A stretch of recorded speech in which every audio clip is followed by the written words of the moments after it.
Duramaster Air Disc Brake Maintenance. This program will cover a basic introduction to Duramasters, new vehicle checks, minor inspections, relining and major inspections, and lubrication procedures. Duramaster features include a swing-away caliper, slide-out brake shoes, a standard air chamber, replaceable slide pins and bushings, and external lining wear indicators. In this close-up view of the lining wear indicators, the top shows the slide pin when linings are unworn. The bottom shows that as linings wear, the caliper slides inward along the pins. When the caliper is within 1/8 inch of the end of the pin, the linings must be replaced. Duramaster features also include a sealed and lubed caliper, similar applications as drum brakes, a commonality of parts between models, and a wide range of applications.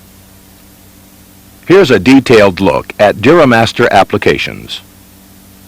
The ADB 1540 is used on front axles up to 12,000 pounds gross axle weight rating. The ADB 1560 is for single drive or trailer axles to 23,000 GAWR, single drive axles to 24,000 GAWR on fire trucks, tandem drive or trailer axles to 46,000 GAWR, and single front axles from 12,000 to 20,000 GAWR. The ADB 1760 is used with tandem drive axles with certain airbag suspensions. The benefits of the Duramaster features are less downtime and lower maintenance costs, the potential for increased payloads, lower lifetime costs, reduced parts inventory, and improved vehicle performance. With the caliper swung down, here's a close-up view of the major components starting from the top: the rotor, slide pin retainer, torque plate, caliper, automatic slack adjuster, standard air chamber, slide pin, and the brake linings with integral anti-rattle clips. Here's a cutaway view of the caliper to show its operation. The caliper works like a simple C-clamp. The movement of the slack adjuster turns the power shaft, which moves the power shaft nut along the threads to clamp the linings on both sides of the rotor. Now let's look at new vehicle checks that should be made before the vehicle is placed in service. While you do these checks, be sure the brakes are released and the wheels are blocked. On vehicles with spring brakes, be sure to follow the manufacturer's recommendations for caging the spring brakes before you begin. And always wear safety glasses when performing any maintenance procedures. The list of new vehicle checks includes checking the slack adjuster for a label to be sure it's for disc brake applications, checking air chamber position, checking the Clevis position, measuring free stroke, checking for binding, inspecting the slide pins, and checking slide pin installation. At the upper left, you can see the label designating the ASA for disc brake applications. At the lower right, you can see how to check the air chamber position. Chamber studs must be in the correct position in the slots. For a 5.5 inch slack adjuster, the chamber studs go at the far end of the slots, away from the power shaft. For a 5 inch slack adjuster, the chamber studs go at the end of the slots, nearest the power shaft.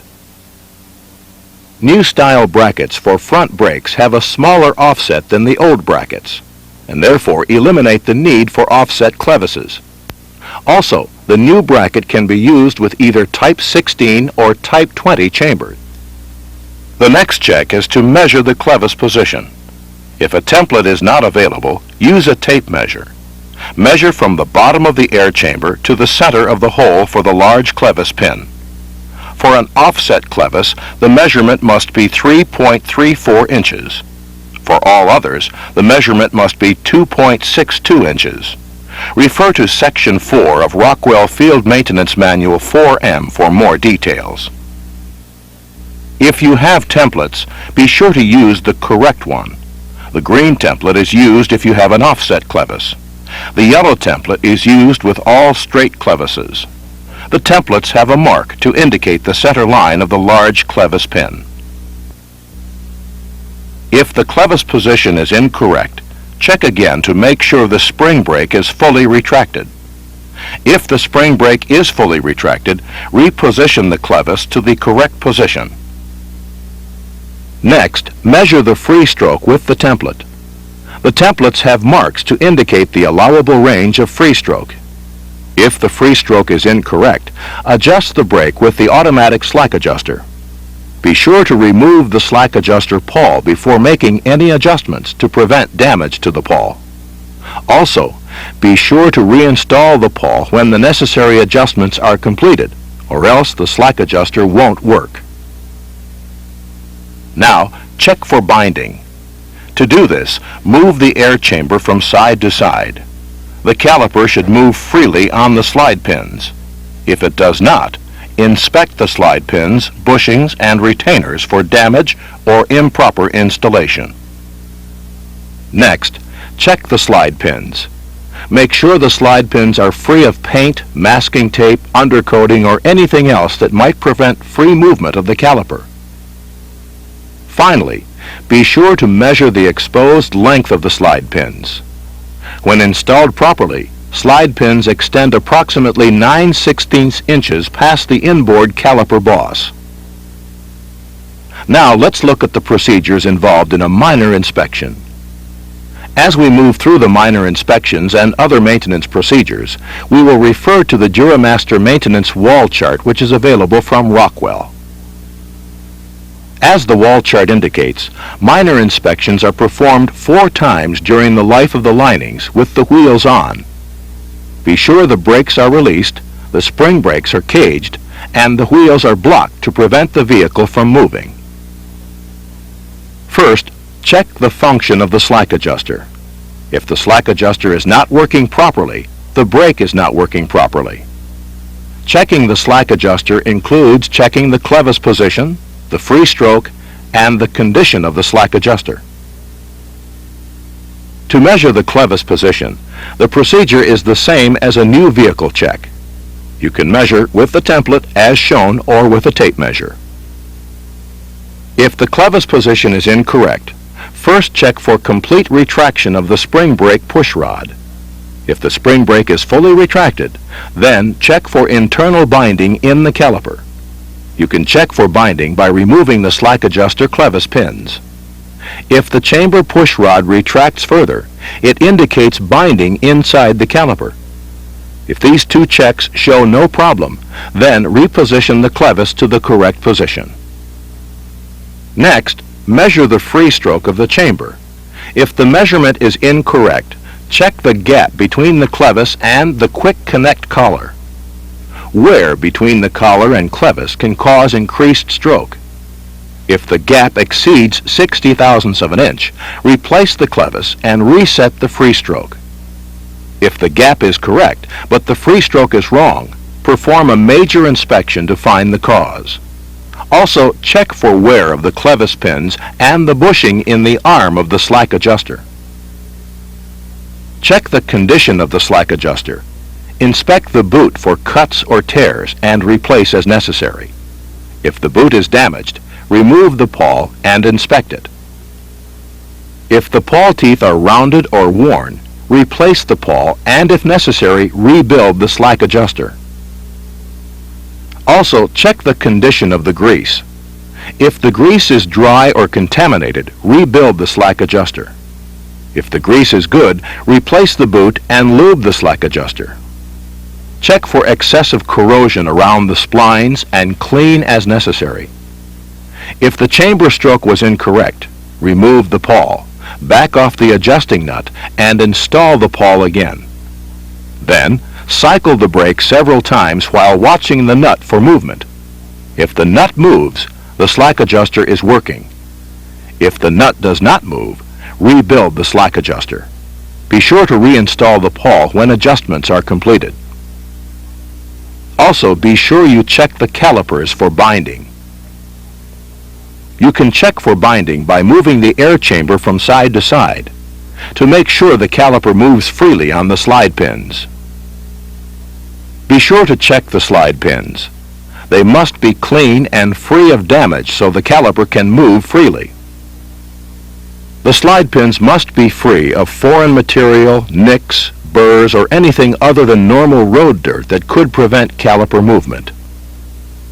Next, check the wear of the slide pin bushings. Try to insert the clearance wire gauge from Kent-Moore Duramaster Toolkit number J-34064-B between the slide pin and the lower inboard bushing. If the gauge fits, the bushing is worn. If the bushing is worn, replace all 4 caliper bushings. Next, check and inspect the lining wear indicators. If the linings are usable, the slide pins will extend well past the inboard caliper boss. If the slide pins and boss are within 1/8 inch, the linings are worn and must be replaced. Never change the linings on just one wheel end. It's recommended that you always replace the linings on both wheel ends of the same axle. Next, inspect the rotors for cracks, deep scoring, or other damage. Always replace damaged rotors. Cracked or deeply scored rotors are obvious, but heat checking is a judgment call. If heat checking is light, as shown here, the rotor can be used as long as it exceeds minimum thickness. Heavy heat checking may require replacement of the rotor. Always replace with the correct type of rotor for your application. Rockwell recommends that ductile iron rotors be used for tractor drive axle and trailer applications, and that gray iron rotors be used on steering axles and on straight truck and bus drive axles. The next areas we'll cover are relining and major inspections. Major inspections are performed at reline with the wheels off and include all the steps involved in a minor inspection. Again, be sure the brakes are released, the spring brakes are caged, and that the wheels are blocked to prevent the vehicle from moving. And if necessary, disconnect air lines to allow the caliper to swing down. To begin, remove the upper slide pin. To do this, remove the cotter pin, loosen the nut on the retainer, depress the retainer, and remove the slide pin using the slide hammer from Kent-Moore Toolkit J-34064-B. If necessary, use penetrating oil and tap the retainer to break loose any corrosion.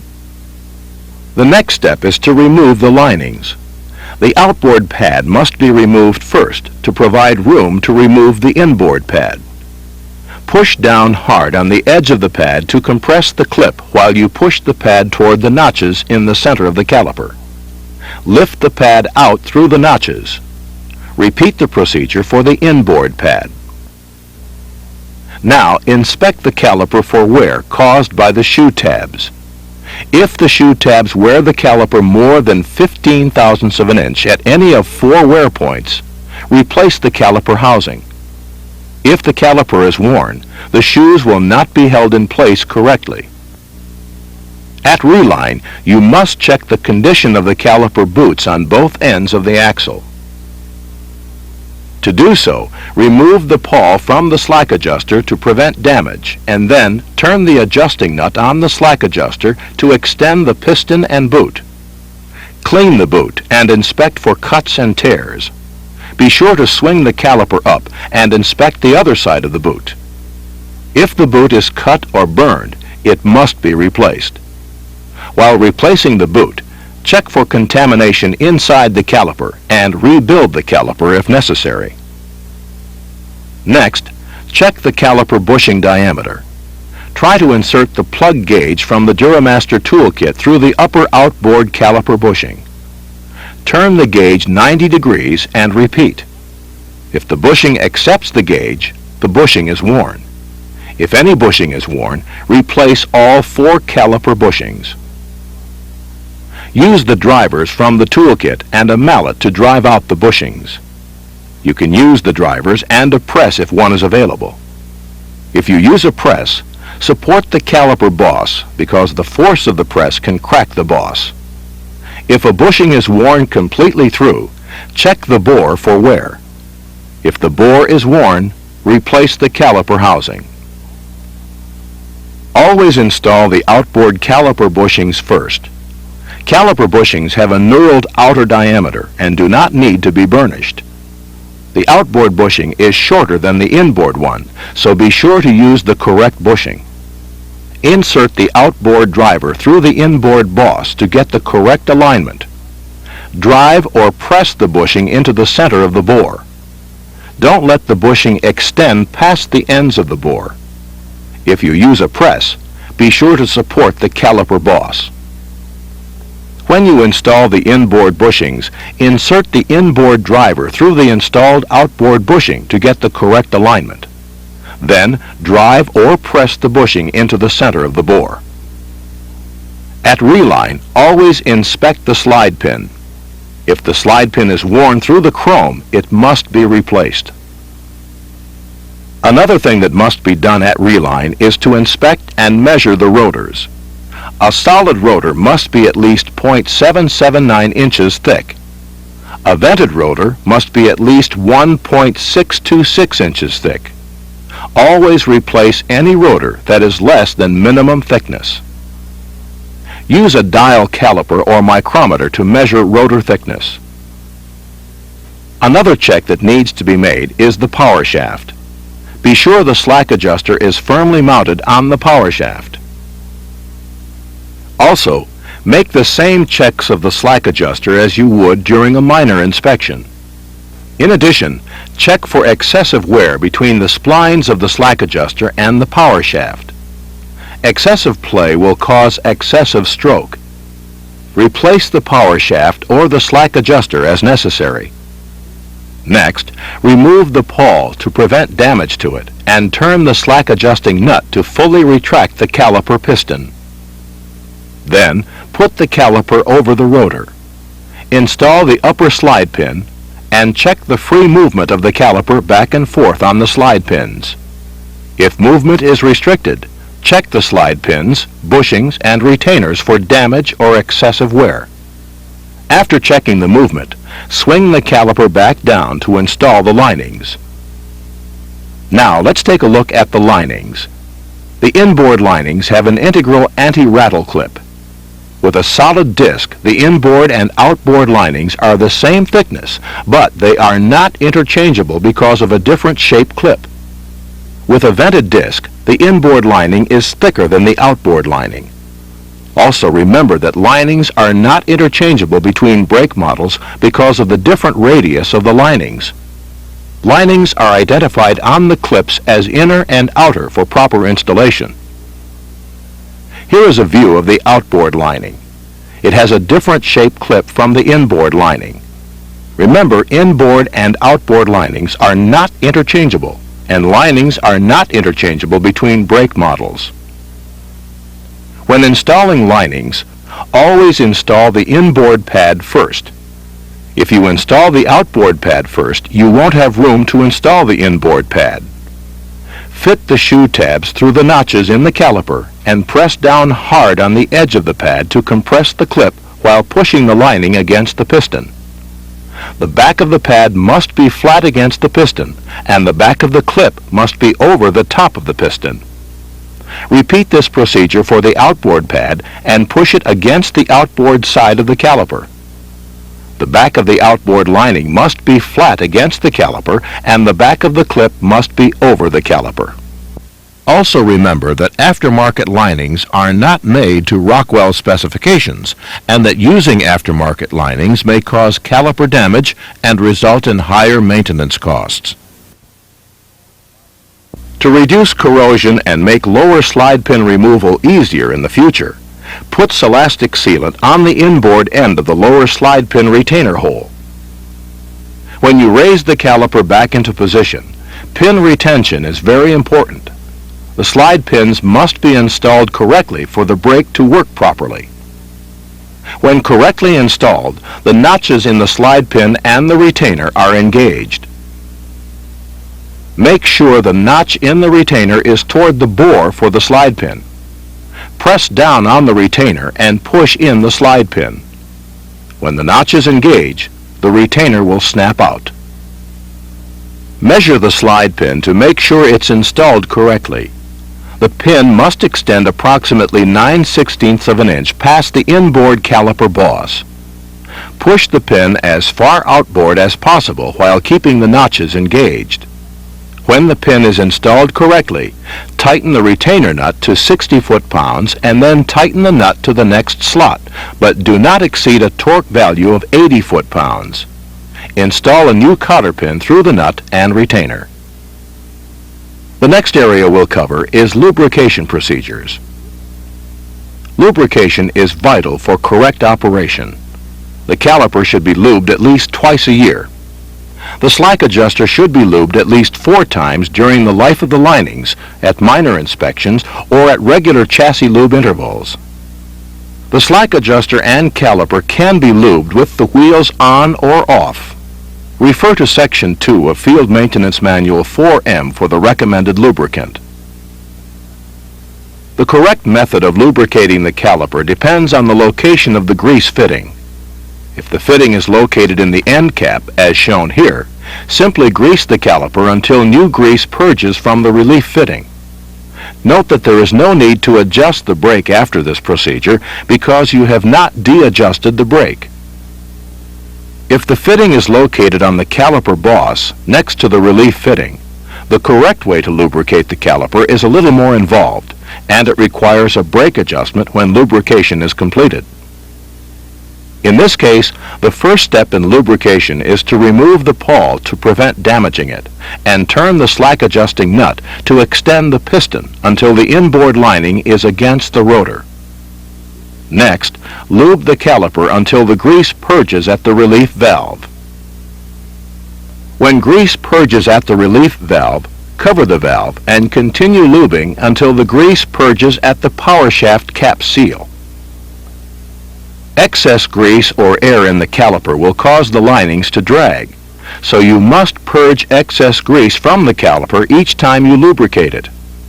To do this, remove the relief fitting. Turn the slack adjusting nut to retract the caliper piston and force excess grease through the hole for the relief fitting. Reinstall the caliper relief fitting. Make sure you do not get grease on the linings during the lubrication procedure, or poor brake performance will result. To adjust the brake after lubrication, reline, or overhaul, first remove the pawl to prevent damaging it. Then, turn the slack adjusting nut until the inboard lining is against the rotor. Then back off the adjusting nut 3/4 of a turn. Check the free stroke of the chamber. The stroke must be 7/8 to 1 1/8 inches. If necessary, adjust the stroke with the adjusting nut and reinstall the pawl assembly. Finally, lube the slack adjuster until new grease purges at the relief valve in the pawl cap screw. Doing the job right is the most important goal. So in summary, remember that new vehicle checks are essential to get the vehicle into service problem-free. Minor inspections are important because they prevent major problems. Major inspections must be done at reline to prevent major problems, and proper lubrication is vital for satisfactory performance of the caliper and the automatic slack adjuster. And after any service, always remember to uncage the spring brakes and test the brake system before putting the vehicle into service. Also remember that complete maintenance details for the Duramaster air disc brake can be found in Field Maintenance Manual 4M.